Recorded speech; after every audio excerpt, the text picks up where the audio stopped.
Bismillah. Assalamualaikum warahmatullahi wabarakatuh. Innal hamdalillah nahmaduhu wa nasta'inuhu wa nastaghfiruh wa na'udzu billahi min shururi anfusina wa min sayyiati a'malina. Man yahdihillahu fala mudilla lahu wa man yudlil fala hadiya lahu. Asyhadu an la ilaha illallah wahdahu la syarika lah wa asyhadu anna Muhammadan abduhu wa rasuluhu la nabiyya ba'dah. Allahumma salli wa sallim wa barik ala nabiyyina Muhammadin wa ala alihi wa ashabihi wa man tabi'ahum bi ihsanin ila yaumiddin. Allahumma inna nas'aluka ilman nafi'an wa rizqan thayyiban wa amalan mutaqabbalan. Allahumma ya mukallibal qulub tsabbit qulubana ala dinik. Allahumma ya musarrifal qulub sarif qulubana ala ta'atik. Para ikhwan sekalian, hadirin dan hadirat rahimani wa rahimakumullah. Tidak ada kata yang paling layak kecuali puja dan puji syukur selalu senantiasa kita peruntukkan hanya kepada Allah, yang mana Allah Subhanahu wa ta'ala masih memberikan limpahan nikmatnya begitu banyak sekali kepada kita. Di dalam sebuah hadis, Rasulullah sallallahu alaihi wasallam bersabda, "Man asbaha minkum aminan." Apa kata Nabi? Barang siapa di antara kalian pada waktu pagi amanan fi sirbihi, kalian merasa aman di dalam rumah kalian.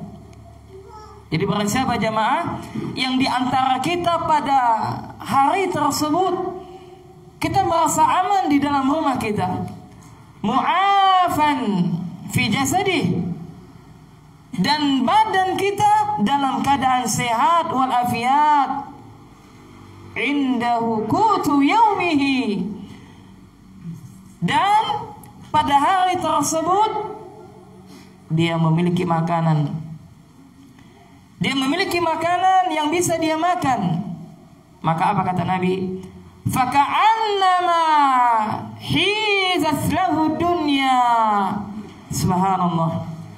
Maka seakan-akan kata Nabi, dia telah mendapatkan semua dunia.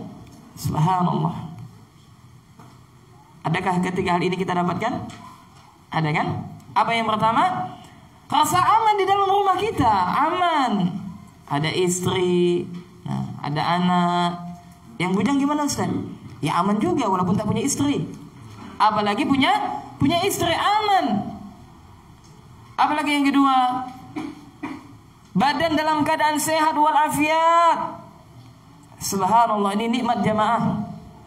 Betapa banyak orang yang dia rela mengeluarkan semua hartanya demi apa? Demi kesehatan. Dan yang ketiga, ada rezeki, ada makanan untuk dimakan. Walaupun lauknya ikan asin. Ada kita tidak makan lauk ikan asin? Masih ada daging kayak kurban Pak. Hati-hati nanti ya enggak banyak makan daging apa? Kolesterol, betul kan?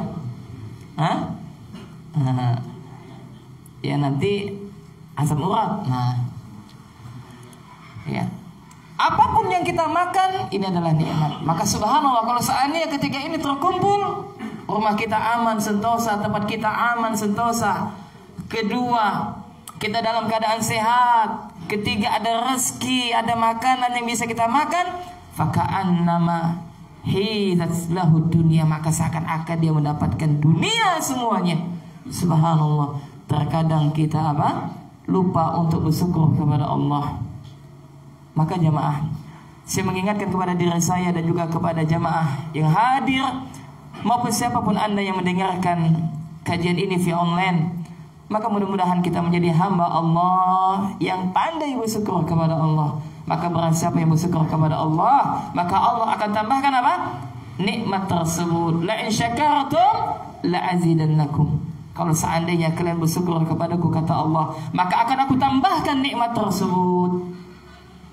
Semoga salam dan salawat senantiasa tetap tercurahkan kepada junjungan Nabi besar kita Muhammad bin Abdullah, kepada keluarganya, sahabatnya, dan juga kepada umatnya yang senantiasa berusaha mengikuti jejak langkah beliau.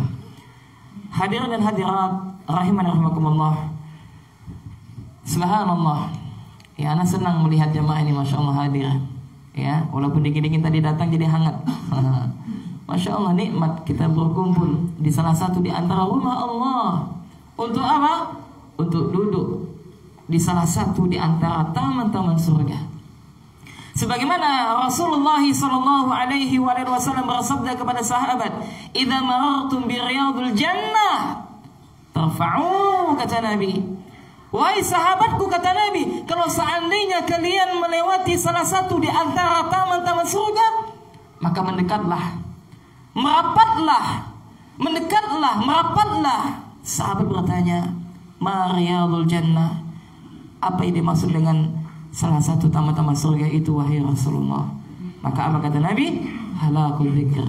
Ini halaqah dzikir, yakni majelis-majelis ilmu yang di dalamnya disebutkan tentang perkara yang halal, dan di dalamnya disebutkan perkara yang haram, dan di dalamnya diajarkan tentang akidah, tentang Allah Subhanahu wa taala, tentang dinul Islam, dan tentang Nabi Muhammad sallallahu alaihi wasallam. Maka kembali kita akan melanjutkan kajian rutin kita, sebuah kitab yang sangat bagus yang bernama kitabnya Salasatul Usul, ya, atau ya Al-Usulus Salasah wa Adillatuha, yang ditulis oleh Al-Imam Ad-Da'wah Al-Mujaddid Syekhul Islam Syekh Muhammad bin Abdul Wahab bin Sulaiman At-Tamimi rahimahullah. Pada pertemuan yang pertama jamaah, para ikhwan dan juga para akhwat hadir dan hadirat, kita telah sampai kepada muqaddimah, ya enggak? Masih ingat siapa nama kakeknya Syekh Muhammad bin Abdul Wahab? Naam, Sulaiman. Dari marga apa dia? Ya, lahirnya di Uyainah, marganya Tamimi, ya enggak? Beliau adalah seorang Syekhul Islam yang mendakwakan tauhid. Nah, salah satu kitabnya yang akan kita kaji ini Al-Usulus Salasatu wa Adillatuha. Apa artinya jemaah? Naam, yakni 3 landasan utama dan dalil-dalil yang menjelaskan hal tersebut. Kemudian siapa yang masih ingat atau masih lupa? Kenapa kita harus mempelajari 3 landasan utama? Masya Allah, mumtaz. Kalau nilainya dapat 100 nih, Masya Allah. Kenapa kita mempelajari kenapa kita mempelajari salah satu usul, 3 landasan utama? Karena kelak saya dan juga Anda dan siapapun Anda akan ditanya oleh malaikat Munkar dan Nakir, man rabbuk, man nabiyuk, man dinuk. Maka tujuan kita jamaah untuk mengkaji kitab ini agar kita bisa menjawab pertanyaan Munkar dan Nakir. Allahumma amin. Maka kita masuk kepada pertemuan yang kedua ini, yakni isi daripada kitab ini. Antum ada bukunya enggak? Enggak ada. Boleh juga nanti panitia fotokopi, ya enggak? Ya, kalau ada infaknya enggak ya. Ya. Jadi kalau bisa, ini banyak jual buku-bukunya ya, bisa terjemahannya, ya. Nah, atau difotokopikan. Ya, atau nanti bisa juga nanti kita fotokopikan. Ini ada berapa semuanya ini? Ada berapa? Ramai ya, berapa ramai? Hah? Baik, nanti kalau misalkan ada donatur nanti kita fotokopikan, kita siapkan ya. Nah, jadi ada asar, ada pengaruh. Karena kajian kita ini sistematik. Ya, bukan kajian tematik. Maksudnya apa? Kajian yang rutin yang kita bahas dengan sistematik. Ya, dengan rujukan. Jadi ada pengaruh berbeda jamaah antara kita ngaji dengan bawa buku yang kita kaji dengan mohon maaf tanpa kita tidak bawa sama sekali. Karena apa? Karena kita bukan Imam Bukhari. Kalau Imam Bukhari itu dari awal sampai akhir syekhnya menyampaikan dia hafal semuanya. Kalau kita jangankan semuanya, mau nggak kita melangkahkan dari musola lupa apa untuk sampaikan, ya nak? Iya, tapi tidak apa-apa. Duduknya antum di sini, datanya antum di sini, masya Allah, banyak sekali keutamaan yang kita dapatkan. Ya, maka nanti insya Allah ya mudah-mudahan kita siapkan. Ya, maka yang pertama Syekh memulai kitabnya dengan basmalah. Ya, Bismillahirrahmanirrahim. Ya, dengan apa? Dengan basmalah. Maka perhatikan jamaah, para ikhwan dan juga para akhwat, kaum muslimin dan muslimat rahiman rahimakumullah. Kita menjelaskan secara singkat. Karena berbeda ketika kita menjelaskan di depan kita para penuntut ilmu, ya, dengan para jamaah yang terkadang kesibukannya mencari maisha, ya, bekerja, ya, sehingga kita menjelaskannya tidak secara detail, tapi ada secara pokok-pokok yang kita sampaikan. Harapan kita ketika selesai kita membahas pada pertemuan yang kedua ini kita paham. Itu yang kita harapkan. Nah, perhatikan para ikhwan dan juga para akhwat, hadirin dan hadirat rahiman rahimakumullah. Syekh Muhammad bin Abdul Wahhab bin Sulaiman At-Tamimi rahimahullah, beliau sebelum memulai kitabnya, beliau memulai dengan basmalah. Ya, artinya bismillahi, dengan menyebut nama Allah Ar-Rahman Ar-Rahim, yang maha pengasih lagi maha penyayang. Maka kalau kita melihat para ulama di dalam menulis kitab-kitab beliau, maka mereka akan memulai dengan basmalah. Apa sebabnya? Karena ada sebab jamaah.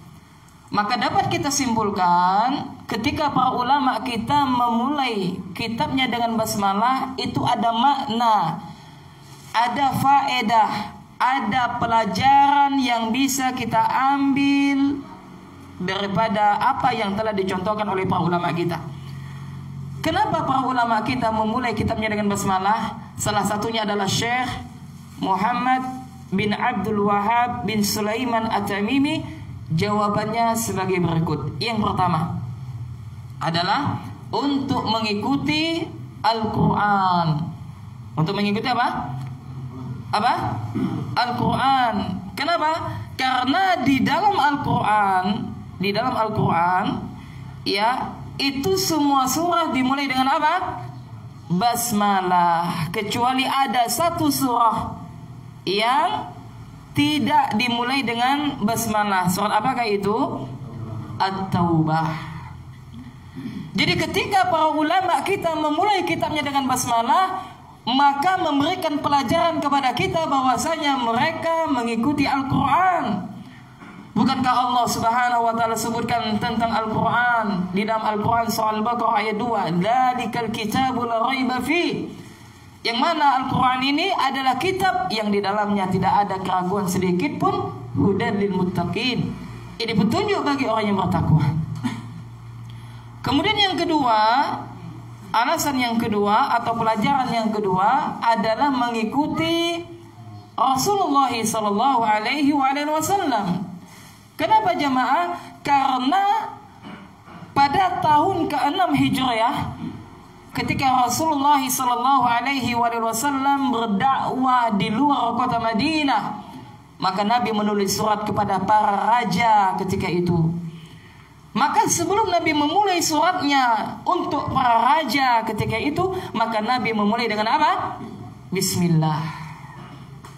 Jadi beliau mengikuti apa? Rasulullah sallallahu alaihi wasallam. Kemudian yang ketiga adalah untuk isti'anah. Kenapa? Karena di dalam bahasa Arab makna ba di dalam kalimat bismillahi itu ada isti'anah. Ba di situ adalah isti'anah. Artinya apa? Kita meminta pertolongan kepada Allah Subhanahu wa taala. Karena makna ba adalah isti'anah yang isinya meminta pertolongan kepada Allah. Paham? Ya, meminta pertolongan kepada Allah Subhanahu wa taala. Bi maknanya apa? Istisna, maknanya adalah isti'anah, yang meminta pertolongan. Kemudian ada ismullah. Apa artinya? Apa ismullah? Ada nama Allah. Ya, di sana ada nama Allah yang isinya adalah mufrad. Ya, yakni harfun jalalah. Yakni nama Allahu subhanahu wa ta'ala. Jadi Allahu. Jadi Allah itu adalah nama yang tunggal. Maka semua nama jamaah ya itu disandarkan dengan nama apa? Dengan Allah. Ya, sebagaimana telah kita ketahui bahwasanya Allah itu memiliki apa? Al-Asmaul Husna. Ya. Jadi ketika lafzul jalalah, yakni Allah itu adalah apa? Harfun jalalah, lafzul jalalah, yakni lafaz jalalah, yakni nama Allah Subhanahu wa taala.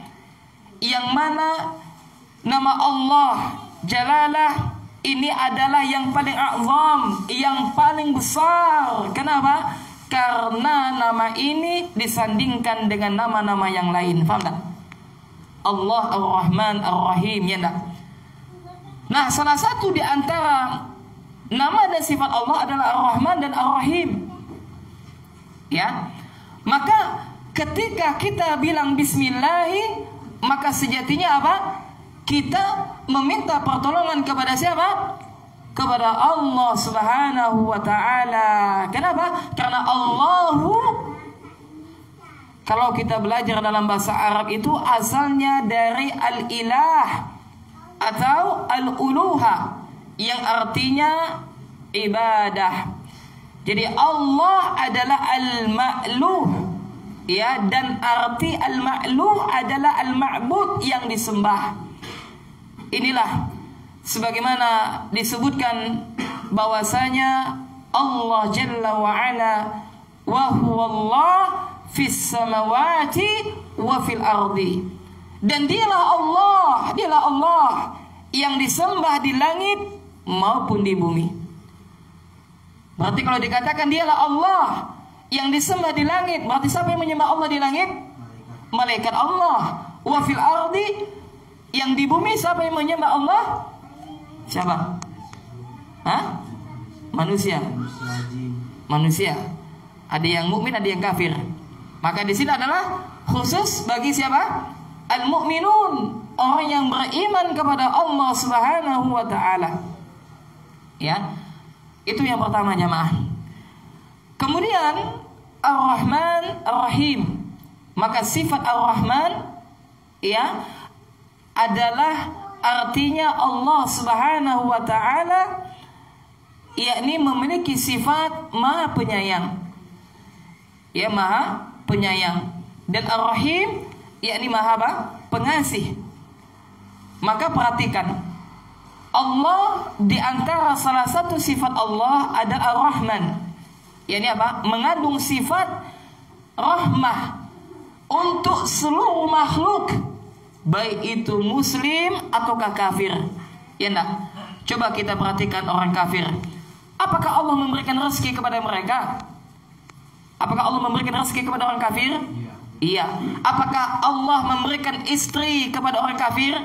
Iya. Apakah Allah memberikan tempat rumah, tempat tinggal bagi orang kafir? Iya. Apakah Allah memberikan mereka harta, makanan, minuman? Iya. Kenapa? Inilah menunjukkan tentang rahmat Allah Subhanahu wa ta'ala. Ya. Akan tetapi kalau Ar-Rahim adalah mengandung sifat Ar-Rahmah, yakni apa? Khusus. Bagi siapa? Bagi orang yang beriman.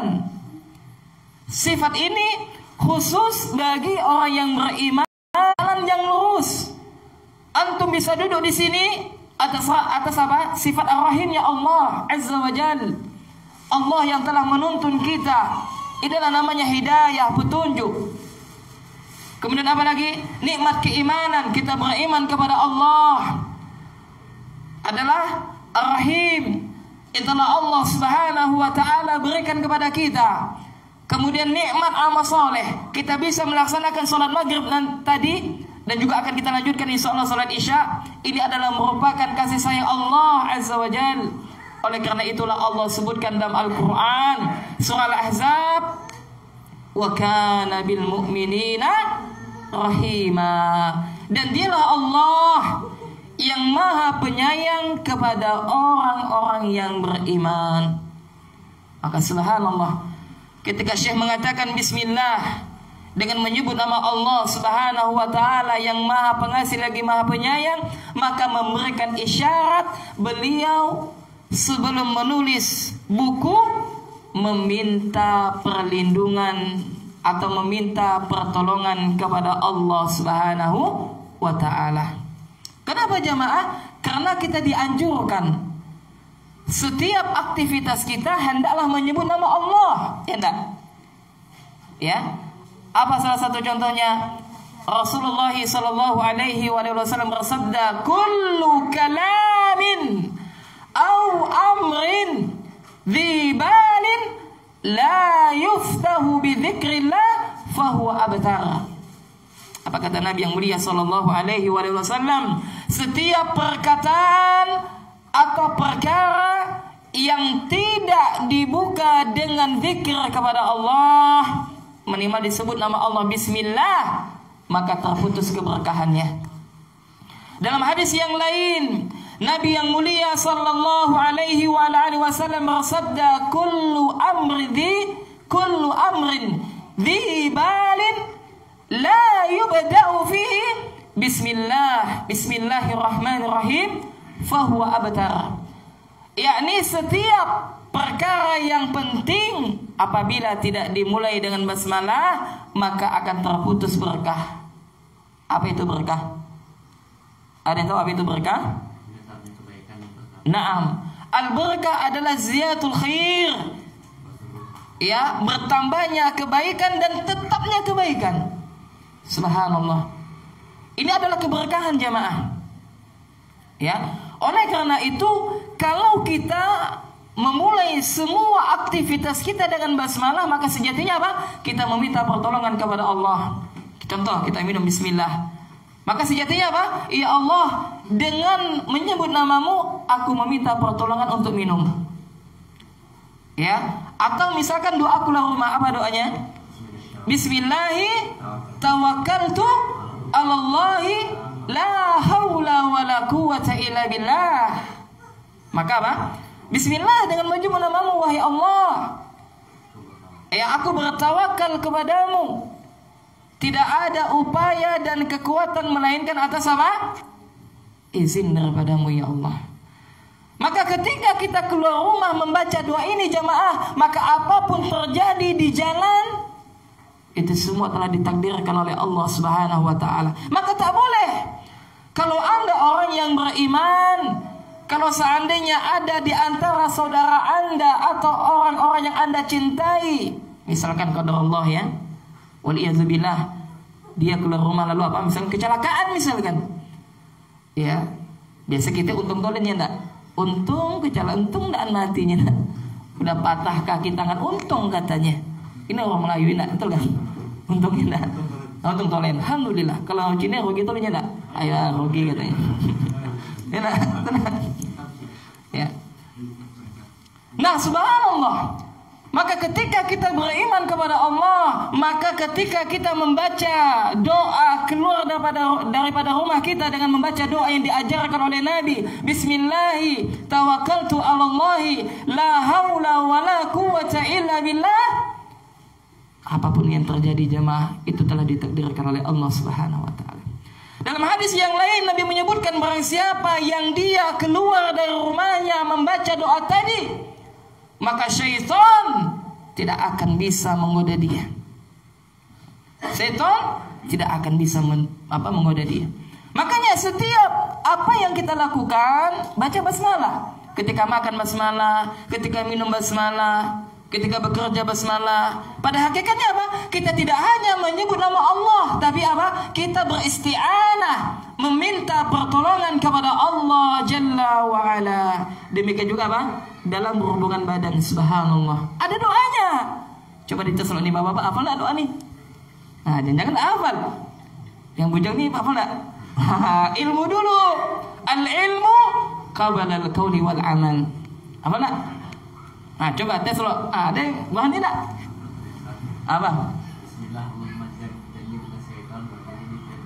Masya Allah, mumtaz. Ibu-ibu ingatkan kepada suami, bang, baca doa, dosa nak gopo-gopo kita. Astagfirullah. Dapat ilmu ini jamaah, ilmu. Ya, ilmu yang kita bahas. Ya. Apa doanya? Bismillah, subhanallah. Dengan namamu ya Allah, aku meminta pertolongan untuk apa? Menggauli istriku. Halal. Dapat pahala. Allahumma jadi minasyaitan. Ya Allah, jauhkanlah kami syaitan. Wa jannibi syaitana ma razaqtana, dan jauhilah syaitan apa-apa yang telah engkau rezekikan kepada kami. Subhanallah jemaah. Maka ternyata apa? Ketika Anda wahai para suami mendatangi istri Anda membaca doa ini, lalu misalkan kalau Allah istri kita hamil, seolah akan menjadi anak yang soleh. Nah, kalau ada anak yang sulit diatur, mungkin lupa baca doa. Ya enggak? Harus diingatkan ini. Ibu-ibu ingatkan, Bu. Ya. Subhanallah. Ketika seorang suami datang kepada istrinya, menggauli istrinya, berhubungan suami istri, mendapatkan pahala jemaah. Ini sebagaimana disebutkan oleh Imam An-Nawawi rahimahullah pada bab ke-13 tentang banyaknya jalan-jalan kebaikan. Salah satunya adalah beliau membawakan dalil daripada hadis Nabi yang mulia sallallahu alaihi wasallam. Jadi jamaah, judulnya adalah curhatan orang miskin kepada Nabi. Jadi datanglah sahabat yang miskin, yang daripada fuqara. Dia mengadukan kepada Nabi sebagaimana yang disebutkan oleh Abu Dzar, anna nasan min ashabin Nabi sallallahu alaihi wasallam qalu lin Nabi sallallahu alaihi wasallam, ya Rasulullah, dhahaba ahlu dhuthur bil ujur. Wahai Rasulullah, katanya, telah pergi orang kaya dengan membawa pahala yang banyak. Yusalluna kama yusalli, mereka solat sebagaimana kami solat. Wa yasumuna kama nusumu, mereka puasa sebagaimana kami puasa. Tapi wahai Rasulullah, ada satu yang kami tak bisa. Apa? Wa yatasaddaquna ya bifuduli amwalihim. Tapi ada satu yang kami tak bisa wahai Rasulullah, apa? Mereka bersedekah dengan apa? Harta mereka, sedangkan kami tak punya harta wahai Rasul, kami fakir. Nah, dicurhat kepada Nabi jemaah. Lalu apa kata Nabi sallallahu alaihi wasallam? Nabi mengatakan, awalaisa qad ja'alallahu lakum, bukankah Allah telah menjadikan bagi kalian ma tasaddaqun, yakni apa-apa yang dianggap sedekah.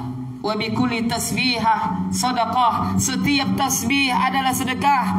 Wa kulli takbir sadaqah, setiap takbir adalah sedekah. Wa kullu tahmidah sadaqah, setiap tahmid adalah sedekah. Wa kullu tahlilah sadaqah, setiap tahlil adalah sedekah. Wa amru bil ma'ruf sadaqah, dan setiap mengajak kepada kebaikan adalah sedekah. Wa nahyun 'anil munkar sedekah, dan setiap apa?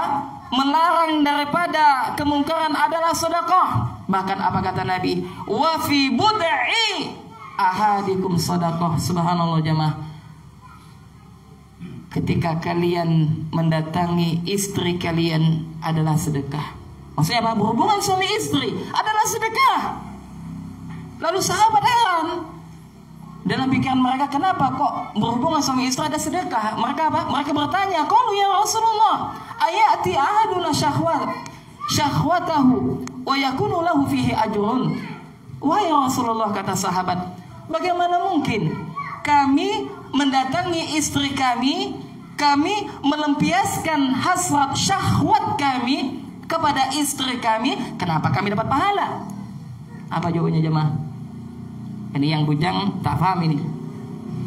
Ya.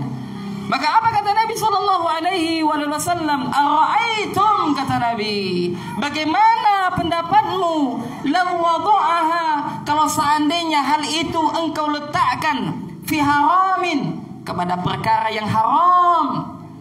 Apa maksudnya?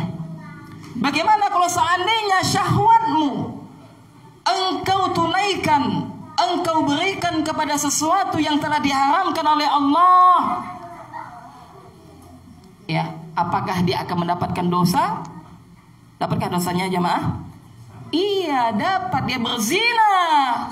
Ya, sesuatu yang diharamkan oleh Allah. Padahal Allah menyebutkan wala taqrabuz zina. Jangan kau dekati zina. Dia melakukan zina. Maka kata Nabi sallallahu alaihi wasallam, "Fakadzalika idza wada'aha fil halal." Subhanallah jemaah. Demikian juga kalau seandainya hal tersebut engkau letakkan kepada perkara yang halal, kana lahu ajrun, maka itu adalah sedekah, engkau mendapatkan pahala. Semangat Pak In, sering sedekah Pak. Yang punya kesian tak bisa sedekah dia.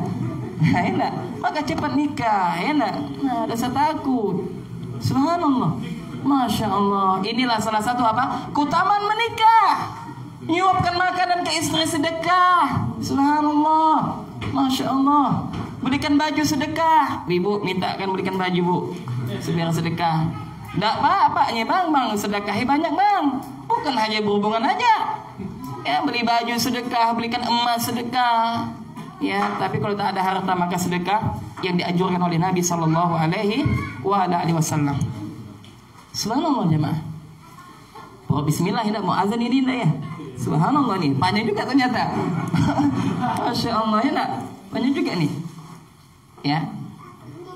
Kemudian para ikhwan dan juga para akhwat, rahimani rahimakumullah. Jadi jangan lupa, kita senantiasa membaca basmalah. Ya. Kemudian kita lanjutkan. Kemudian kata Syekh rahimahullah, beliau memulai dengan sebuah kalimat. Apa itu? I'lam. Ya, rahimakallah annahu yajibu alaina ta'allumu arba'i masailah. I'lam, fi'il apa ini? Hah? Naam, fi'il apa? Fi'il amr. Naam. Masya Allah, berarti tahu juga ya bahasa Arab. Fi'il amr berarti artinya apa? Naam, kata perintah. Ketahuilah, rahimakallah, semoga Allah merahmatimu, annahu yajibu alaina, sesungguhnya wajib atas kita untuk apa? Ta'allumu arba'i masail, yakni untuk mempelajari 4 hal. Perhatikan di sini jamaah. Yang pertama i'lam. Jadi orang Arab ya, bukan Arab maklum. Ya nah, paham nih, orang Arab bukan Arab maklum. Ya. Orang Arab jamaah, kalau dia mengatakan i'lam, ini kaidah. Kalau mereka mengatakan i'lam, artinya adalah ketahuilah, menunjukkan bahwasanya apa yang hendak mereka sampaikan itu adalah perkara yang sangat penting. Paham tak? Pun bahasa kita apa ya? Pun kita nak menyampaikan sesuatu hal yang sangat penting, bagaimana kita memulainya? Sihan kali enggak? Kayak ada enggak bahasa Indonesia? Ada enggak kalau kita ingin menyampaikan sesuatu yang sangat penting? Ya apa dimulai dengan kata apa? Kalau bahasa Arab kan i'lam, ketahuilah. Berarti apa? Sesuatu yang sangat penting yang mau disampaikan. Inilah menunjukkan apa? Tentang kayanya bahasa Arab. Maka terkadang jamaah, satu kosakata bahasa Arab itu terkadang terdapat 20 makna. Makanya contohnya saja khatamun itu ada beberapa makna. Apa makna yang pertama? Penutup. Kedua cincin. Ketiga perhiasan. Nah, ketika Allah menyebutkan bahwasanya Nabi itu adalah apa? Khatamun. Yang dimaksud dengan khatamun di situ adalah penutup, bukan cincin. Maka ada sebagian kelompok yang menyimpang apa? Cincin katanya. Sehingga apa? Mereka meyakini ada Nabi setelah Rasulullah sallallahu alaihi wasallam. Waliyadzubillah. Padahal Nabi mengatakan tidak ada Nabi setelahku, kata Nabi. Nah, ini menunjukkan apa? Di dalam menafsirkan Al-Quran, kita memerlukan ada beberapa kaidah. Yakni pertama Al-Quran dengan Al-Quran. Kalau tidak ada Al-Quran dengan hadis. Kalau tidak ada maka dengan perkataan para ulama salaf. Kalau tidak ada barulah dengan bahasa Arab. Nah, paham nggak di sini? Ya, ini menunjukkan apa tentang kayanya bahasa Arab. Maka kita harus bangga nih belajar bahasa Arab. Ya bangga. Terkadang orang malu nak belajar bahasa Arab. Ya semangat belajar apa? Bahasa Korea. Apa Ustaz biar bisa ke sana katanya. Itu apa untuk dakwah Ustaz? Masya Allah. Dakwah ke Korea. Biar dapat akhwat Korea katanya. Ah, niatnya dah salah dah. Pertanyaannya mau tidak ada dengan antum? Tidak. Itu pertanyaannya. Ini dah salah niat dah. Ya. Maka ketika Syekh mengatakan i'lam, ketahuilah wahai saudaraku, wahai saudariku. Ini menunjukkan apa? Bahwasanya apa yang hendak beliau sampaikan kepada kita adalah sesuatu yang sangat penting. Sesuatu yang harus kita perhatikan, kita dengarkan. Kalau kita ada buku, kita siap untuk mencatat apa ya setelahnya. Ya. Lalu setelah itu apa beliau mengatakan? Rahimakallah. Nah setelah itu beliau mendoakan, semoga Allah merahmatimu. Subhanallah. Maka jemaah, ini adalah bantahan kepada siapa? Kepada musuh-musuh dakwah yang tak senang kepada dakwah Syekh Muhammad bin Abdul Wahab. Dia mengatakan Syekh Muhammad bin Abdul Wahab itu apa? Suka membunuh, suka menumpahkan darah, menghalalkan darah kaum muslimin. Ini adalah dusta. Mana bentuk dustanya? Tidak ada buktinya. Bahkan ketika Anda mempelajari kitab Syekh pertama kali, kitab Salasatul Usul, yang sering difitnah dengan apa? Wahabi katanya. Hati-hati Wahabi. Ya. Subhanallah, ini dusta jamaah. Dusta. Wallahi mereka yang sering memfitnah, berdusta akan dimintai pertanggungjawaban di sisi Allah. Kenapa? Karena kezaliman itu adalah kegelapan pada hari kiamat. Maka terbantahkan dengan apa? Dengan apa yang dikatakan oleh Syekh. Rahimakallah. Semoga Allah memberikan rahmat kepadamu.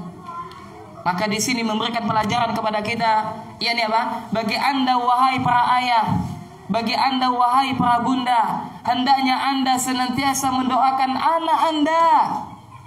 Anda wahai para pendidik, Anda wahai para ustadz, wahai para ustadzah, Anda wahai para guru, hendaknya Anda senantiasa mendoakan anak peserta didik Anda. Pertanyaannya, sudahkah kita mendoakan mereka? Mungkin kita jadi sekarang, alhamdulillah kita diberikan kemudahan oleh Allah untuk apa? Menyampaikan ilmu kita. Ya, kita diberikan kemudahan oleh Allah untuk mengamalkan ilmu kita. Ini mungkin salah satu sebab apa? Doa salah satu di antara guru-guru kita yang mungkin kita tak tahu. Subhanallah. Maka hendaknya kita saling mendoakan, ya, saling mendoakan. Lihatlah Syekh Muhammad bin Abdul Wahab rahimahullah. Maka secara tidak langsung beliau mengajarkan adab kepada kita jamaah. Untuk apa? Saling mendoakan. Rahimakallah. Ya, makanya jamaah, kalau kita ada orang yang berbuat baik kepada kita, apa kita ucapkan? Jazakallahu khairan. Ingat lengkap. Jazakallahu khairan. Tidak usah jazakallah. Jazakallah. Apa arti jazakallah? Membalas apa? Membalas apa? Iya enggak? Nah, ada orang mengatakan jazakallah, ya katanya jazakallah lengkap dalam berdoa jazakallahu khairan. Udah azan? Nah, kita azan dulu, nanti kita juga sedikit lagi ya. Baik. Silakan.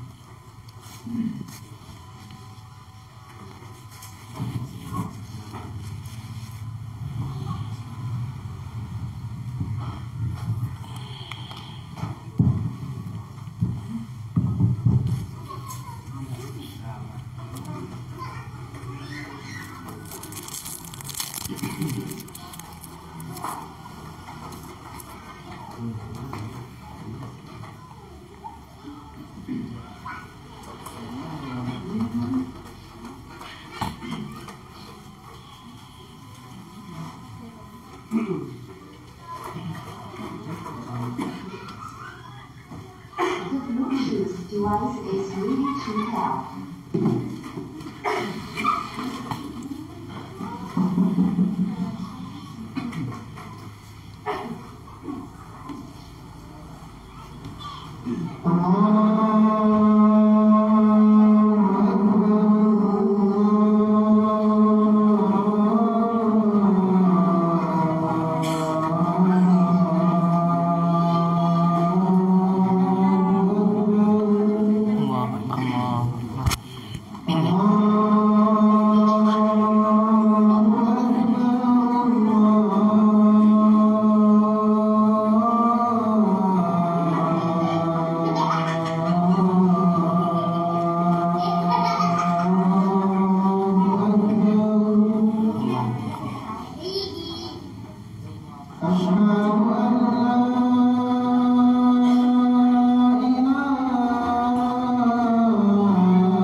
Bismillah, alhamdulillah, wassalatu wassalamu ala rasulillah wa ala alihi wa sahbihi wa mawalah, amma ba'd. Kemudian kita lanjutkan sedikit lagi, ya. Jadi Syekh rahimahullah beliau mendoakan kepada kita rahimakallah. Maka oleh karena itu jamaah, ketika kita mengkaji kitab, ya, ketika kita mengkaji tentang sistematik, ya, kajian kitab, maka setiap kita memulai kitab, kita mendoakan penulisnya. Ya, misalkan qala musannif rahimahullah, berkata penulis buku ini semoga Allah merahmatinya. Ini adab bagi penuntut ilmu yang membaca kitab para ulama. Kita doakan mereka. Nah, kemudian Syekh Muhammad bin Abdul Wahab rahimahullah, beliau mendoakan kepada siapapun yang membaca kitabnya dan juga siapapun yang mempelajari kitabnya. Dan tadi telah kita sebutkan bahwasannya ini adalah bantahan kepada mereka yang membenci dakwah tauhid, yang memfitnah Syekh dengan berbagai tuduhan keji, dan itu adalah suatu kedustaan yang sangat besar, yang mana kelak mereka akan dimintai pertanggungjawaban atas fitnah dan tuduhan tersebut. Maka para ikhwan dan juga para akhwat rahimana rahimakumullah, ya, di dalam doa ini yang pertama terdapat doa rahmat. Rahimakallah, semoga Allah merahmatimu. Kemudian yang kedua, di dalam doa ini terdapat maghfirah, ini ampunan. Ya, dan yang ketiga, doa ini juga terdapat kebaikan-kebaikan yang lain. Oleh karena itu, kita jangan sekali-kali meremehkan tentang masalah doa. Nah, untuk ibu-ibu atau bapak-bapak pun lagi marah dengan anak, usah nak doakan macam-macam. Dasar anak kurang ajar, misalkan waliyadzubillah. Nanti kurang ajar betul anaknya. Coba doakan pun marah. Mudahan kau jadi imam Masjidil Haram, kan? Insyaallah tidak. Saya tahu jadi apa? Imam Masjidil Haramnya dia seperti siapa? Syekh Sudais. Ya. Dasar anak soleh, gitu. Gitu Pak ya, dirubah Pak ya. Ibu-ibu ini, ibu-ibu biasa suka marah tuh, kan ya Bu? Atau bapak-bapak. Anakku tuh tang dengarannya nih ngomongan ayah. Dibalik, tang dengar enggak usah. Lah tidak dengarnya deh. Oh, nak tang dengarannya kaget ayah. Bilang anong dengar ke olah-olah katanya. Gitu. Dirubah, ini adalah doa ini. Nah, demikian kita cukupkan, maka kami simpulkan ya beberapa kesimpulan daripada pertemuan kita yang kedua ini. Kesimpulan yang pertama, hendaknya kita dianjurkan untuk memulai semua aktivitas kita dengan basmalah.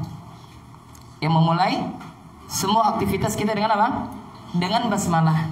Kenapa? Karena seseorang yang memulai semua aktivitasnya dengan basmalah, maka sejatinya mereka beristi'anah kepada Allah, meminta pertolongan kepada Allah Subhanahu wa ta'ala. Kemudian kesimpulan yang kedua, yang hendaknya kita senantiasa mendoakan anak-anak kita. Ya. Kenapa? Karena doa ini dapat menembus 7 lapis langit jamaah. Dan doa itu disebutkan oleh Nabi adalah senjata orang mukmin. Maka sesuatu yang mustahil bagi kita bisa saja apa terjadi dengan sebab apa? Doa yang kita minta kepada Allah. Maka hendaknya setiap yang kita lakukan, maka hendaknya kita awali dengan berdoa kepada Allah. Kemudian kesimpulan yang ketiga, yakni di dalam konsep pendidikan, ya, bagi kita sebagai orang tua, tidak boleh kita hanya sekedar melarang anak kita, tak boleh, tapi harus kita iringi dengan apa? Solusi. Faham? Contoh, misalkan Anda, wahai orang tua, Anda melarang anak Anda tak boleh main HP. Nah, tidak usah main HP. Kita sebagai orang tua jangan hanya melarang, tapi apa? Kita kasihkan solusi. Apa solusinya kalau anak kita tak boleh main HP? Ajak jalan-jalan ke Indomaret. Aduh Ustaz, Indomaret udah pernah jantungin. Apa? Siapkan duit yang hijau atau duit merah, biru hijau. Biru hijau juga boleh. Hijau 20.000 ya, nak biru 40.000. Ya. Kenapa? Karena syariat Islam, coba antum perhatikan jemaah, ketika Allah melarang, maka Allah akan berikan solusi, ya enggak? Apa contohnya? Allah melarang zina, wala taqrabu zina, jangan kau dekati zina. Apa solusinya? Menikah. Ketika Allah melarang kita untuk riba, apa solusinya? Jual beli, ya enggak? Solusi demikian juga kita bagi orang tua ketika kita melarang anak kita, maka harus berikan solusi. Ya, terkadang kita hanya pandai apa? Melarang, enggak boleh, tapi apa? Solusinya tidak ada. Demikian juga Anda yang apa? Yang mengurus di semua yayasan pendidikan atau lembaga pendidikan. Jangan hanya buat aturan larangan. Bingung santrinya, semuanya tidak boleh Ustaz. Harus ada solusinya. Nah, inilah dalam konsep apa? Pendidikan fitrah. Ya, jadi adanya larangan beriringan dengan apa? Solusi. Nah, demikian apa yang kami sampaikan. Ini baru basmalah dan i'lam. Rahimakallah. Baru ini. Banyak juga ternyata ya enggak. Pekan berikutnya insyaallah nanti akan kita ringkas. Nah, kita cukupkan sampai sini. Subhanallah wa bihamdik. Asyhadu an la ilaha illa anta astaghfiruka wa atubu ilaik. Assalamualaikum warahmatullahi wabarakatuh.